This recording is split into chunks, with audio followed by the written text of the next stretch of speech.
A'udzu billahi minasyaitonir rajim. Bismillahirrahmanirrahim. Alhamdulillahi rabbil alamin. Wassalatu wassalamu ala sayyidil mursalin wa ala alihi wa sahbihi ajma'in. Rabbi syrah li sadri wa yassir li amri wahlul 'uqdatam min lisani yafqahu qawli. Subhanaka la ilma lana illa ma 'allamtana innaka antal alimul hakim. Wala haula wala quwwata illa billahil aliyyil azim. Kitab Pati Paridah, muka surat 66, baris yang ke-6 daripada atas. Qala al-muallifu rahimahullahu ta'ala wa nafa'ana bi'ulumihi amin. Dan cita hendak mengekal maksiat, dan cita hendak mengekal maksiat. Ini setengah daripada maksiat hati yang wajib kita pelihara. Bicara bab maksiat hati ni bicara dalam ilmu tasawuf. Tapi dalam kitab Pati Paridah ni dia ada selit sedikit lah hak berkaitan dengan setengah daripada maksiat hati yang wajib atas kita memelihara hati kita. Ini bicara bab maksiat hati. Dan cita ni azmun. Cita ni azam, hendak mengekal maksiat. Dia mengekalkan maksiat itu dosa yang lain. Contohlah kita buat contoh, maksiatnya dedah aurah. Maksiatnya dedah aurah, di hati dia itu cita. Dia akan kekalkan dedah aurah. Cita tu maksiat hati, dedah aurah tu maksiat zahir. Maknanya hati dicita dah. Orang nasihat macam mana pun tak gerak. Sebab apa? Hati dia sudah cita. Dia tak akan ikut orang nasihat apa pun. Mana apa dicita. Macam mana pun, marilah orang nasihat macam mana pun, dia akan kekalkan dalam keadaan dedah aurah tu maksiat. Jadi cita tu satu dosa yang lain. Mengekalkan maksiat itu satu dosa yang lain. Ada ni. Cita tu. Cita ni azam. Azam bulat di hati, dia akan mengekalkan maksiat. Riba tu tak boleh, tu haram. Dosa besar riba ni. Ada. Dicita di hati, dia kekalkan dengan riba. Tukarlah daripada riba kepada sistem Islam. Cara Islami yang bertepatan dengan syarak. Tambah. Hati dia cita nak mengekalkan maksiat riba. Mengekalkan riba tu satu dosa zahir. Cita di hati tu, itu maksiat hati. Sebab dia ni, hati ni raja. Yang mana apabila zahir tu mengekalkan satu-satu maksiat, mari daripada raja lah tu. Hati tu umpama raja. Jadi apabila raja tu dicita seumpama ni nak kekalkan maksiat, maka anggota zahir berperananglah sebagaimana yang hati kehendak. Jadi ini kaitan antara hati dengan hak zahir. Hati diumpamakan raja pada setiap anggota tubuh kita. Jadi kod luar ni kekalkan maksiat, mari daripada hati, cita, azam hendak mengekalkan maksiat. Dan sayang dengan perkara yang wajib seperti zakat dan lain. Oh, kalau kita baca ayat kitab, Dan sayang dengan perkara yang wajib. Oh, comel lah sayang. Ke tak comel? Sayang dia akan perkara yang wajib seperti zakat. Dia sayang ke zakat. Oh, baguslah. Sayang. Tu mana? Dan sayang dengan perkara yang wajib. Memang kita kena sayang. Sayang tak kita dengan belajar? Sayang. Sayang tak kita dengan semayang? Sayang. Apa tak sayangnya? Sayangnya lah. Allah lah gendalanya lah. Rugi. Berapa sayangnya ke belajar? Sayang. Sayang dengan perkara wajib ni comel sangat lah. Bila sayang kita jaga. Sayang kan? Kalau tak sayang tu tak jaga. Kalau sayang kita jaga. Sayang satu-satu benda kita akan jaga cermat. Satu benda yang kita tak sayang kita akan tak jaga manalah. Buat lebih kurang je sebab tak sayang. Ke mana? Ini sayang dengan perkara yang wajib di sini. Bukan sayang tu. Mana bakhil. Bakhil. Nyayang. Ni. Ini lorak dia. Kan bakhil ni kan. Kedekut ni kan dia banyak nama. Hebat bakhil ni. Bakhil tu bahasa Arab. Kita kedekut. Kedekut lah kalau kita kata kau. Nama yang paling glamour kedekut lah. Kedekut, nyayang, kikir. Biasa dengar kikir. Bukan kikir mata gaji tu. Tu kikir juga. Apa lagi? Kopi, klorek, spek. Letak nama lagi. Tak hidung asing. Apa gitu tak? Kopi, klorek, spek. Spek. Allah, spek sungguh dia. Nampak tak spek? Spek tak luah lah. Kalau orang yang tak bakhil, luah je. Kalau orang bakhil, sempit je. Payah je nak keluar. Dah sempit. Luah kan, mudah keluar. Tapi kalau sempit, payah nak keluar.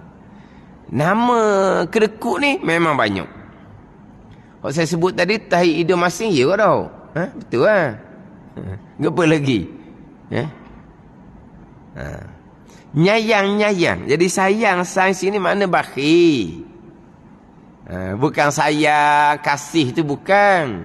Sayang kasih dengan perkara yang wajib. Oh lah. Oh tu yang kita naknya. Sayang kasih dengan perkara yang wajib. Nak lah. Sini sayang ni bukan sayang kasih ni. Sayang dengan makna nyayang. Kita orang Terengganu pun panggil juga tau. Ni kitab ni foto ni. Dan kita orang Terengganu pun cakap kot nyayang tau. Nyayang sungguhlah barang dia. Oh payah. Nak pinjam-pinjam. Tu jenis nyayang. Tak sudut pinjam-pinjam lah. Dia tak beri. Dia nyayang. Nyayang tu mana dia tu? Mana bakhil? Sini sayang dengan perkara yang wajib. Contoh seperti zakat. Bakhil daripada zakat. Zakat apa tak bayar. 2/5 ni. Banyak ni.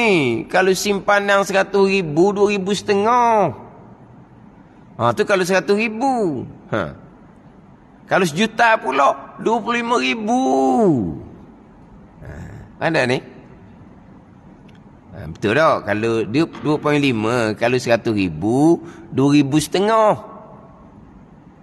Dia banyak lagi duit ni. 1,000,000, 25,000 kena buat keluar. Sayanglah dianya. Dia buat tak tahu je. Ni sifat kecelaan. Bakhil tu sifat kecelaan. Zakat tak bayar. Tu dosa besar pekoh pula. Ada ni. Bakhil tu maksiat hati. Tak bayar zakat. Itu mazhab itu dosa pekoh. Bakhil dosa tasawuf. Maksiat hati. Zakat tak bayar. Dosa pekoh, dosa besar tu. Tadilah. Dia mari daripada raja ni. Bila hati tu bakhil, maksiat dah, maka anggota lain, hak zahir ni, akan tertegah daripada membayar zakat. Zakat tak bayar, itu dosa besar pekoh. Berpunca daripada bakhil. Hak tu maksiat hati, dosa hati. Dan lain, mana lagi? Bakhil, kita sebut bakhil lah. Sebut sayang-sayang ni tak berapa, takut apa hangkuk lain. Bakhil hak lain ni contohnya, dia bakhil daripada nafkah yang wajib. Dia bakhil daripada nak bayar kafarah. Kalau kira ni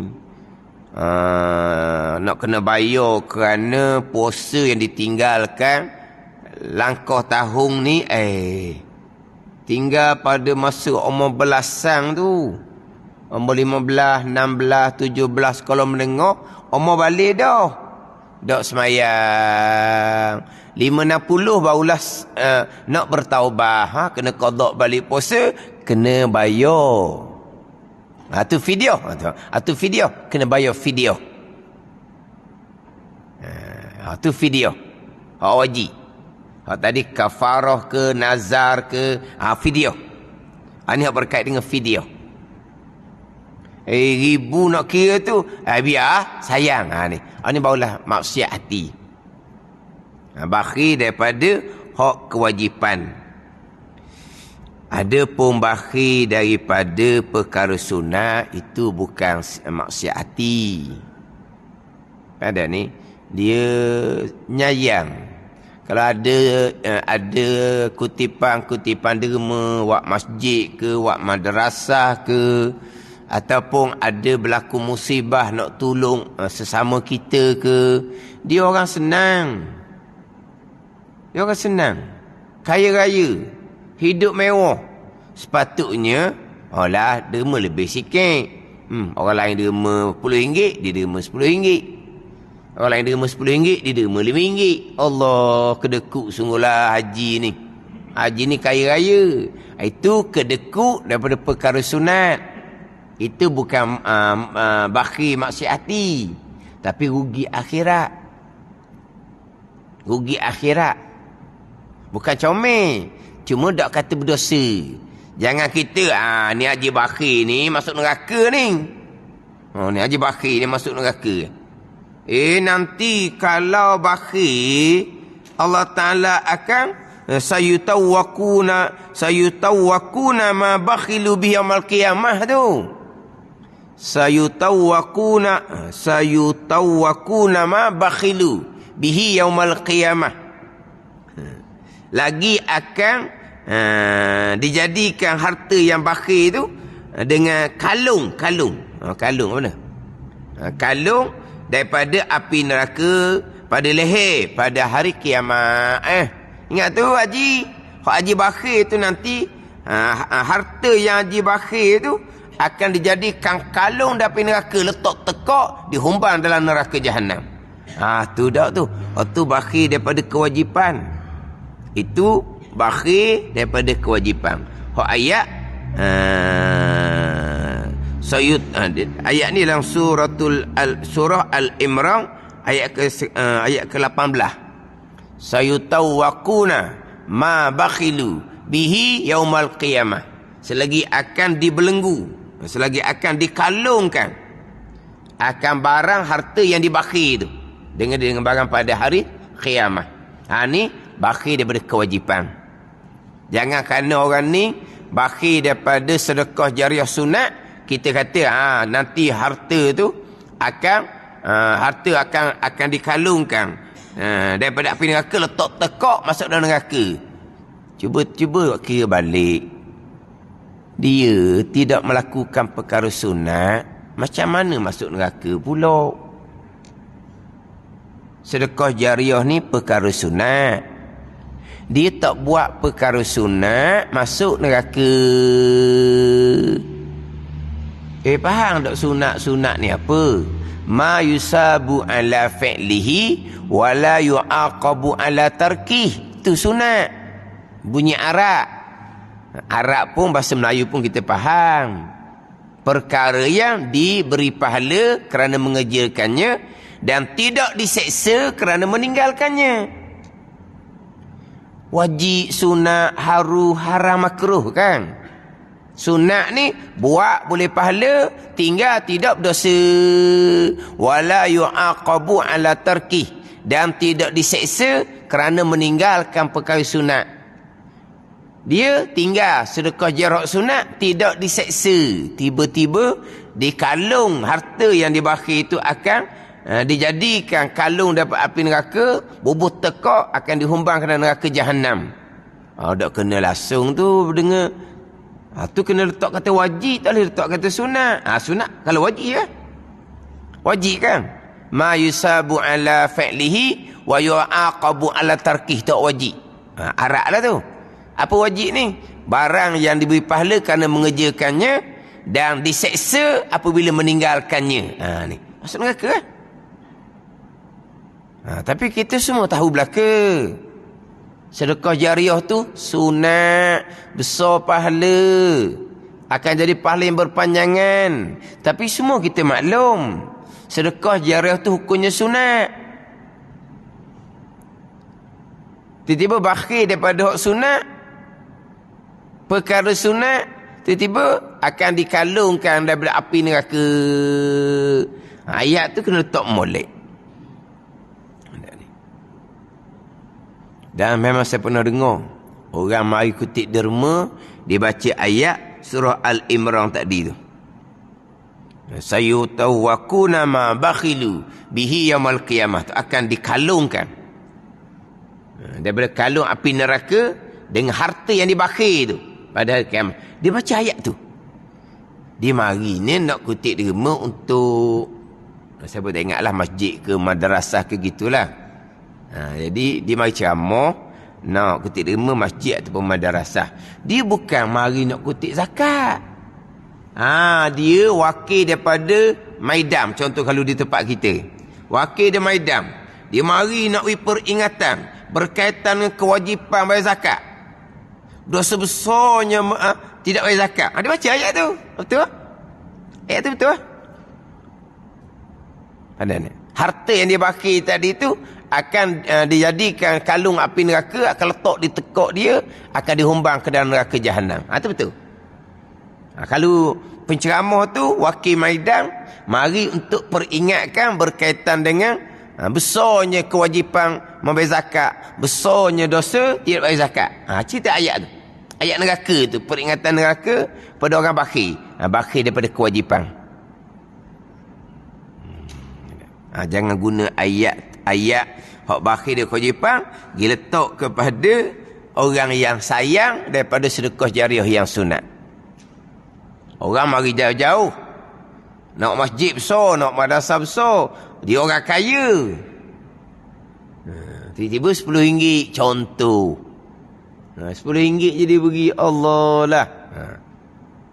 Mana memang sayang lah tu. Memang sayang daripada perkara yang sunat merugikan akhirah.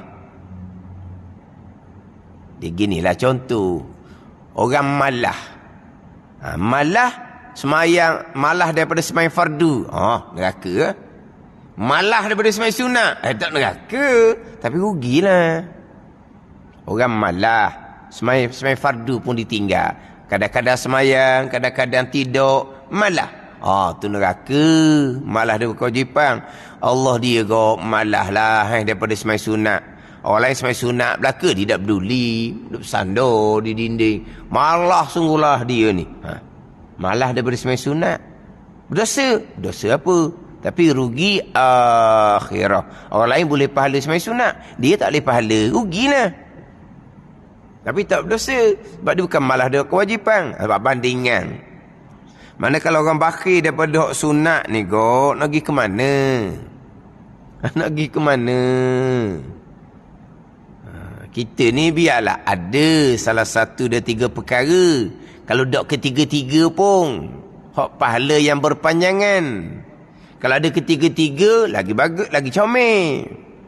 Ada ni. Kalau ketiga-tiga lagi comel. Tapi sebenarnya Ketiga-tiga ni boleh jadi belaka. Yang pertama, ilmin yuntafa'u bih, ilmu yang diambil manfaat. Yang kedua, sedekatin jariyah, sedekah jariyah. Yang ketiga, waladin solih yad'ulah. Di sebenarnya tiga-tiga ni ada kaitan. Orang ni sedekah jariyah yang sunat. Pada ni, daripada sedekah jariyah di hak sunat tu, terdirilah satu madrasah, satu tempat pengajian. Daripada tempat pengajian lahirlah guru yang mengajar ilmu yang bermanfaat. Daripada guru yang mengajar ilmu bermanfaat lahirlah anak yang soleh. Mana kira? Yang pertama, sedekah jariyah. Dicukup pemurah. Dibina satu madrasah. Ada orang yang pemurah, dia seorang je. Dia seorang je. Bina madrasah, kadang-kadang dia wakafkan tanah. Orang wakaf tanah 3-4 ekar, mani-mani. Kata tanah 3-4 ekar ni, kalau pecah luk tepi jalan pula, juta lah boleh duit.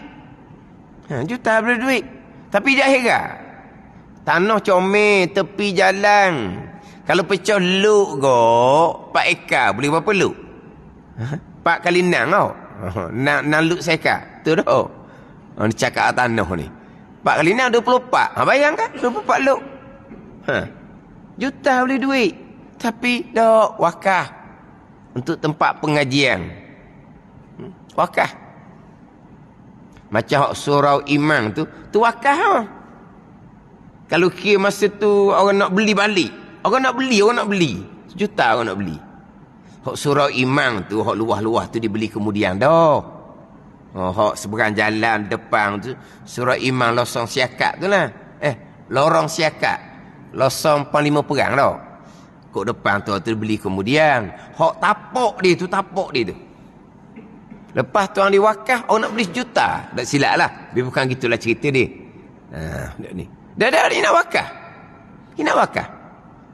Dalam mula pembinaan, meninggal dunia yang wakaf. Mana yang wakaf tu tak sempat tengok lah. Tapi dalam pembinaan dah lah, meninggal. Orang nak beli lepas dia tu. Dah. Tambah. Ada ni. Dah, lama mana orang akan manfaatkan surau imam tu. Surau imam tu masjid tu. Letak nama surau. Ada ni. Apabila di tempat tu, diadakan kuliah agama, madrasah, tempat pengajian agama, melahirkan orang yang berilmu, yang menyampaikan ilmu yang bermanfaat. Daripada ilmu yang bermanfaat tadi tu, melahirkan anak yang soleh. Daripada asalnya satu je, daripada 3, akhirnya boleh 3-3 ke dia. Sama juga. Dia tak ada harta nak infak, nak wakaf, tak ada harta. Dia menyampaikan ilmu yang bermanfaat. Akhirnya melahirkan orang yang pemurah, sedekah jariyah. Akhirnya melahirkan anak yang soleh. Sama juga. Dia tak ada ilmu yang bermanfaat, dia ajar ke orang. Dia tak ada harta nak sedekah jariyah. Tapi anak dia anak yang soleh. Daripada anak yang soleh ni, dia belajar agama. Anak yang soleh menyampaikan ilmu yang manfaat. Anak yang soleh ni pula dimurahkan rezeki. Dia banyak pula sedekah jariyah pula, anak soleh. Tak boleh 3-3. Tapi yang kita nak fokus sini, sedekah jariyah. Cuma kadang-kadang gitulah, orang ni nak sangat kepada pahala yang berpanjangan. Mana 3-4 ekar tanah harga juta pun boleh wakafkan. Tapi terkadang nak serah kepada siapa? Serah kepada orang yang tidak berkelayakan. Dapat dok pahala yang berpanjangan. Kalau dia ajar pula ilmu karut marut, yang wakaf tanah tu bukan kata tak dapat paling berpanjangan. Dia akan dipersoalkan daripada masyarakat pula. Kenapa kamu wakafkan tanah kepada orang yang bawa ajaran karut? Ada ni. Pemurah, alhamdulillah. Tapi kena ada ilmu. Kita nak wakaf, nak apa, kepada siapa? Ada ni. Akhir marilah orang-orang yang maknanya tak ada ilmu pun. Tinggi-tinggi pun orang panggil ustaz. Ustaz tu pun, title tu pun layak tak layak pun tak tahu. Title ustaz. Akhir naik title tuan guru. Yang nak ajar apa? Ajar hak karut marut. Macam mana? Hak wakafkan tanah yang jutaan harga tu. Dapat pahala berpanjangan. Silat-silat gaya. Akan dipertanggungjawabkan di masyarakat. Kamu lah beri tanah ke dia. Dia pun mengajar ilmu hak tak betul. Satu hal juga tu.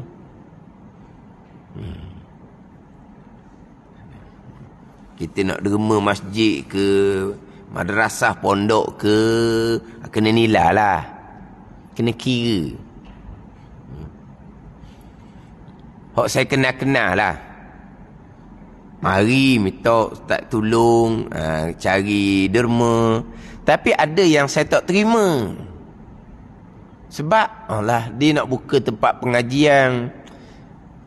Masa belajar, tak belajar balas mana. Tak belajar comel-comel pun. Tiba-tiba semangat nak buka tempat pengajian jadi tok guru. Jadi tok guru macam mana? Nak jadi tok guru ni belajar lama mana? Masa belajar tu terserloh dah kemampuan dia. Ni masa belajar banyak main. Orang luar tak tahu. Orang luar sebut, dia berkasang pondok. Pondok ni bukan macam sekolah. Ada, boleh tahu tahap dia. Sekolah kan ada tahap. CJ ni. Satu-satu CJ pula ada markah. Ni hak jahit jidang ke tak kilah dia ada. Dia ada dia punya tahap dia. Tu orang sekolah, pondok tak ada. Ni duduk 10 tahun, ni duduk 10 tahun juga. Ni 15 tahun, ni 15 tahun juga. Tapi tahap ilmu dia 10 tahun. Tapi kilo je banyaknya. Kilo. Kalau buat bak makan kok, bewah tak mau. Sedap kawan masuk umpama tu. Boleh makan sedap. Kita atau duit je. Kita berjuang sekali, dia buat makan. Kita tu makan. Dah dia masuk kelas ke tak? Masuk sebuah sehari, 1 kitab, 2 kitab, 3 kitab gitu je. Lepas tu banyak duduk sembang gitu. Duduk 10 tahun. Orang pun tak tahu. Pondok ni, dia tak ada kelas wajib hadir. Melainkan setengah pondok, kelas tok guru. Ni wajib hadir. Lepas tu kelas lain, tak ada dah. Tok guru mengajar. Kadang-kadang tok guru ni 4 buah, 5 buah. Gitu je lah dia belajarnya. Orang lain belajar belah-belah kitab. Dia tak. Orang lain masuk kelas belajar sungguh. Dia masuk kelas lena tidur. Pondok dia bukan ada peperiksaan kadang apa tak ada. Pada ni. Kita kampung ada orang pondok. Orang pondok lah. Lepas tu kadang minta siapa senyap je tak kata apa. Sebab apa nak buka pondok dia tu guru macam mana? Kita nak cari duit orang ramai ni. Kalau yang memang kita tahu dah dia berkelayakan, kita akan tolong lah. Ada ni, kita akan tolong. Tu hak sama ngaji dah. Sekarang ni jangan orang pandai cakap ni, ia boleh buka tempat pengajian jutaan ringgit buka tempat pengajian. Akhirnya mengajar karut marut. Kemudian kena ingat kita Terengganu ni. Kita Terengganu ni Kuwait Malaysia. Bukan gitu. Bukan Terengganu ni Kuwait. Kuwait Malaysia. Orang Terengganu ni pemurah. Banyak tempat-tempat kutipan derma banyak daripada Terengganu. Ada tempat jutaan. Tapi yang mengajar tu jadi tu guru, ustaz pun tak layak. Akhir mengajar karuk maruk. Salah terang-terang dia mengajar. Ni kan live FB belaka kan. Salah kita orang mengajar ni salah. Biasa je lah kita manusia ni. Tapi kalau salah tak ada agak, tu jahil sangat. Salah tak ada tu jahil sangat. Dan dia memang tak layak pun jadi tu guru. Ustaz pun tak lepasnya. Cuma boleh cakap. Masyhur kerana boleh ceramah. Dah lama dah duduk ceramah. Ceramah tu kalau ngaji tahu. Dia ceramah tu kosong. Banyak salah. Tapi orang pun tak tahu. Dia dengar pada kepetahan. Daripada kepetahan dia pun nak buka tempat mengajar. Jutaan boleh kutip derma di Terengganu Tapi hak dibuka tempat pengajian tu betul ke tak bawakan dianya? Karuk maruk. Yang derma tu macam mana? Kalau setakat saja seri baru. Setakat habis duit, tak apalah duit banyak orang Terengganu ni. Tapi karuk maruk dia tu, macam mana dia boleh menyampaikan ilmu karuk maruk? Kerana dia ada madrasah. Madrasah karuk maruk dia mari daripada mana? Kita yang sumbang. Macam mana? Tu kata cuma molek. Ada yang buka besar-besar, terbiar gitu je. Buka besar-besar, anak murid tak ada. Sebab apa? Tak layak pun. Sebab aku derma ratusan ribu, jutaan ringgit. Tu kena cermat belaka tu. Bina masjid, alhamdulillah masjid, tempat beribadah. Tapi masjid itu pula dia makmur imarah dah dengan majlis ilmu ke? Majlis ilmu ada semua. Ilmu fardhu ain ke ilmu ceramah? Ada dah ilmu fardhu ain. Kalau tak ada ilmu fardhu ain di masjid itu, macam mana semayang orang masjid tu? Semayang ni betul ke tak? Tak, kita masjid ni kalau ada ilmu yang ilmu fardhu ain, orang ibadah dalam masjid itu semayang betul, ibadah betul. Maulah boleh pahala yang berpanjangan. Tapi kalau masjid tanpa dimakmurkan dengan ilmu fardu ain, orang semayang pun semayang adah je dalam masjid itu. Macam mana? Dapat pahala yang berpanjangan. Tu. Anda kena, tak kita nak buat apa-apa pun ilmu belaka. Ilmu belaka. Yang memang kadang-kadang orang pemurah ni kejut kita tengok pemurah dia tu. Dia khas benar. Daripada keuntungan dia banyak mana persen dia. Khas. Dia hantar duit kepada tempat-tempat pengajian. Kemudian sembunyi, seorang pun tak tahu. Hak rapat-rapat je tahu. Yang tahu pula bukan dia sendiri. Adalah orang-orang yang dipercayai dia atau mana pemurah sungguh. Ada ni.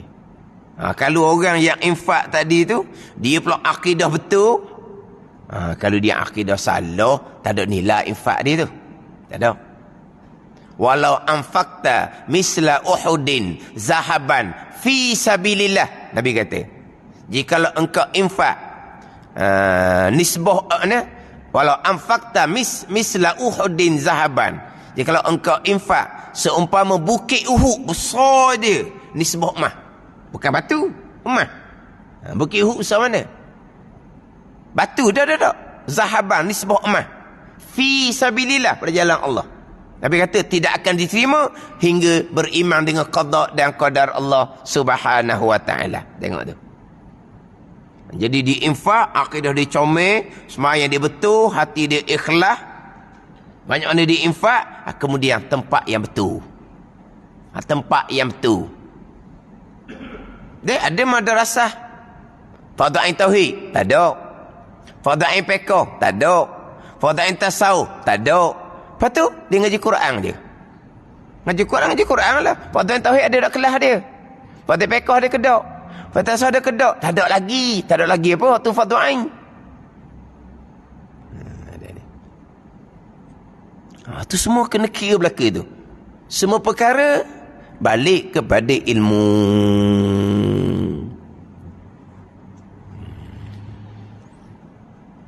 Dia sama je. Apa-apa kebajikan, sembahyang sunat ke, puasa sunat ke, sedekah jariah hak sunat, haji umrah yang sunat, kalau tidak didasarkan oleh ilmu, itu semua menjadi tipu daya syaitan. Rajin sembahyang sunat, Rajin puasa sunat. Pemurah. Infak. Haji umrah. Berkali-kali buat sunat. Berkali-kali itu sunat lah. Wajib sekali je. Berkali-kali buat sunat. Tapi asas fardu ain dia kedau. Tak ada. Semua tu menjadi tipu daya syaitan belaka. Termasuk itu bicara hak sedekah yang sunat tu.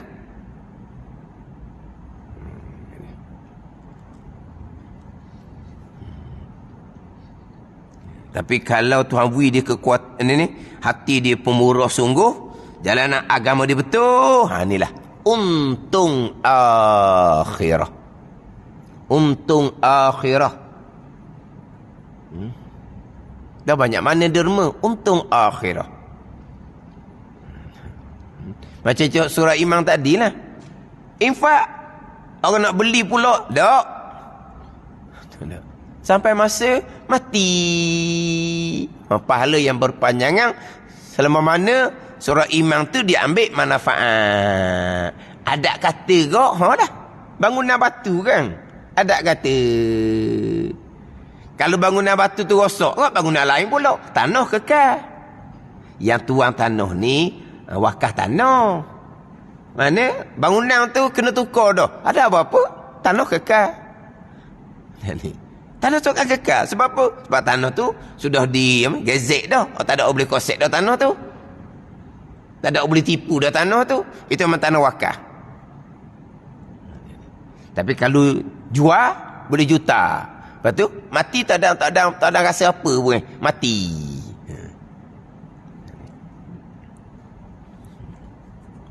Maknanya dak sayang, juta pun dak sayang.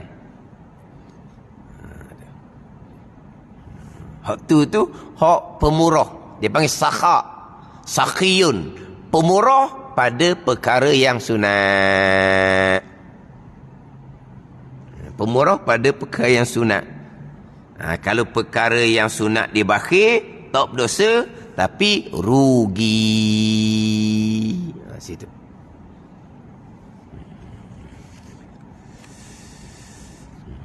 Bakhil daripada yang wajib. Nak pergi Mekah pun sayang. Allah pergi Mekah habis banyak mana ni. Ribu-ribu belah ribu ni. Nak boleh ke duit banyak ni daripada muda sipang. Sayangnya. Orang pergi Mekah ni kalau dulu. Daripada muda disipang. Boleh pergi Mekah. Kalau orang hak sayang. Tak lah. Ada. Ni kewajipan. Tak ada sayang sikit pun. Tak ada sayang sikit pun. Sebab apa? Kewajipan. Ada orang hak sunat pun tak sayang. Boleh hak umrah pada masa bulan Ramadan. Besar belanja. Sebab dia mahal. Umrah bulan Ramadan. Tak sayang. Sebab apa? Sebab nak iktikaf di Masjidil Haram 30 malam. Bukan 10 malam terakhir. 10 malam terakhir lagilah. Sebulan bulan Ramadan boleh iktikaf. Tarawih 20 rakaat. Pagi pergi masjid, balik tengah malam. Pagi masjid, balik tengah malam. Sebulan bulan Ramadan. Habis belah 10,000. Tak sayang. Ini besarlah pahala. Tapi ingat baik, amal sunat. Akidah kena betul. Amal kena betul zahir dan batin. Itu je lah. Mana betul jalanan dia. Dia pula dengan amal-amal sunat ni, tak sayang langsung. Tak sayang. Bukan gitu. Bukan bulan Ramadan kalau umrah mahal. Bulan Ramadan lah. Kena pula 10 akhir Ramadan pula. Di Masjidil Haram. Gandaan Ramadan tetap dah. Gandaan tanah haram Mekah. Sayang ke tak? Tak sayang. Sebab apa? Untuk amal-amal yang sunat. Tapi janji, ilmu kena betul. Islam, iman dan ihsan kena lengkap. Terutama sekali akidah kena betul. Kalau tidak, dia akan menjadi tipu dari syaitan atau rupa kebajikan. Sayang sangat-sangatlah. So belajar fardu ain dia. Betul akidah, betul semayang. Pelihara hati daripada maksiat hati. Itu ya fardu ainnya. Kemudian perbanyakkan amal sunat. Harta banyak, perbanyakkan sedekah jariah yang sunat.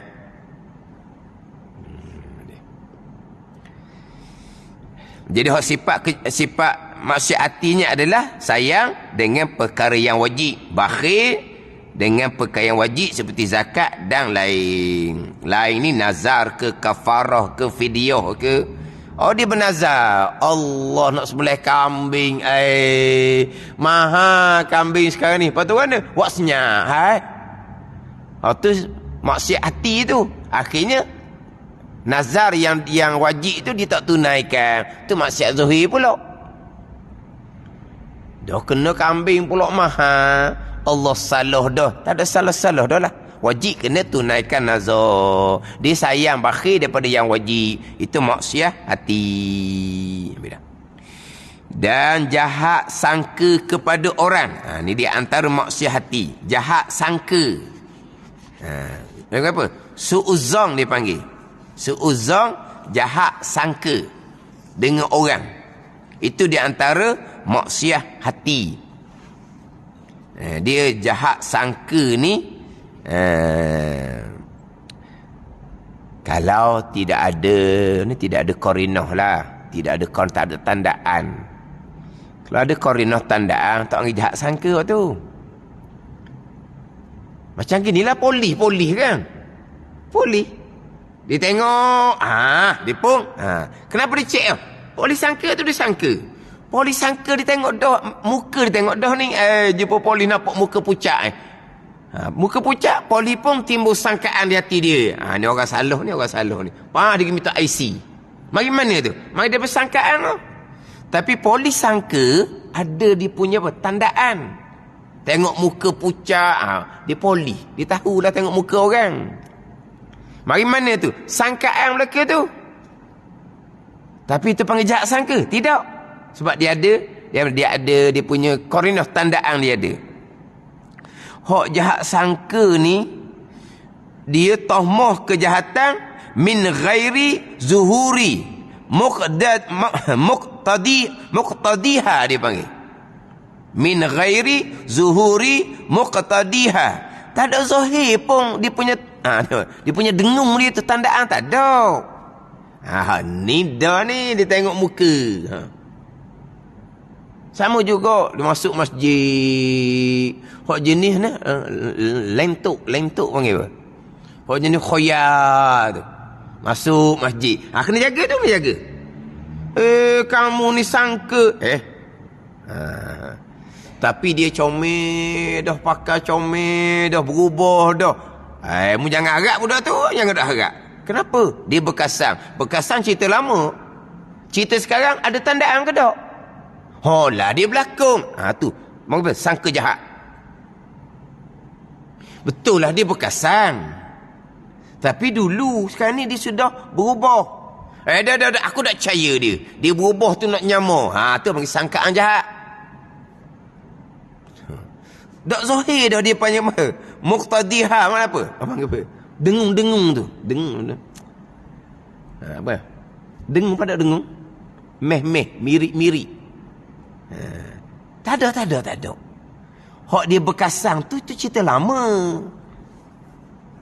Ada ni. Tiba-tiba dia aku tak percaya. Tu sangka jahat. Tak ada tandaan apa-apa. Kalau ada tandaan, itu tak panggil sangka jahat.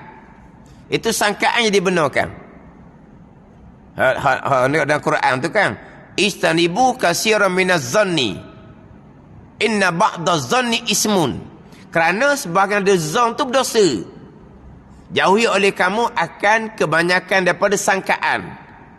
Kerana kata Allah Ta'ala, kerana setengah daripada sangkaan berdosa. Setengah. Bukan sekian sangkaan. Setengah sangkaan berdosa. Mana sangkaan mana? Seuzang, sangkaan jahat. Yang tak ada qarinah tandaan apa-apa tu.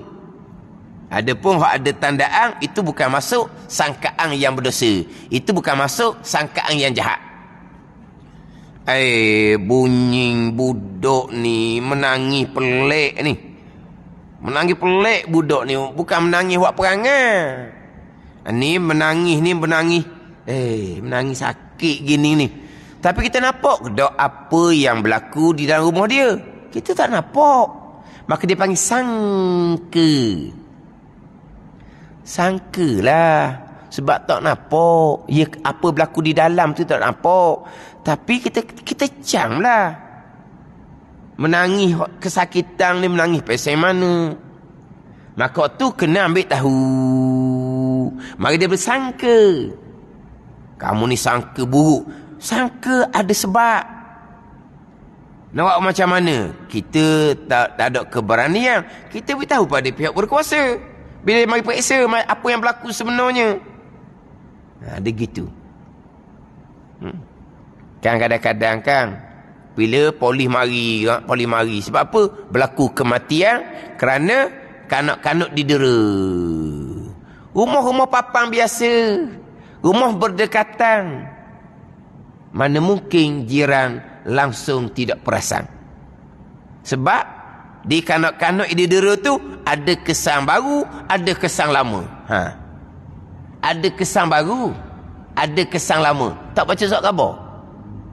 Lain di rumah, dalam rumah batu, ekong, tak bunyi suara, lain cerita. Orang luar tak tahu. Ni rumah papang, duduk dalam kawasan kampung. Mak ayah pula kadang-kadang ada rekod dadah lah, apalah. Timbul pula ayah tirilah, mak tirilah. Mana ni? Mana keluarga yang banyak masalah dah. Tak bunyi langsung ke budak menangis pelik? Ke didera ditutup mulut? Sebab apa ni? Dah ambil tahu. Sebab apa? Nanti sangka. Memang kena sangka. Sangkalah. Kita tak berani nak cek. Itu bukan urusan kita. Kita beritahu pada pihak berkuasa lah. Tapi masing-masing berdiam diri. Tak mahu cara hati kain orang. Waktu kena cara. Tak berani, beritahu ketua kampung. Biar ketua kampung yang pantau.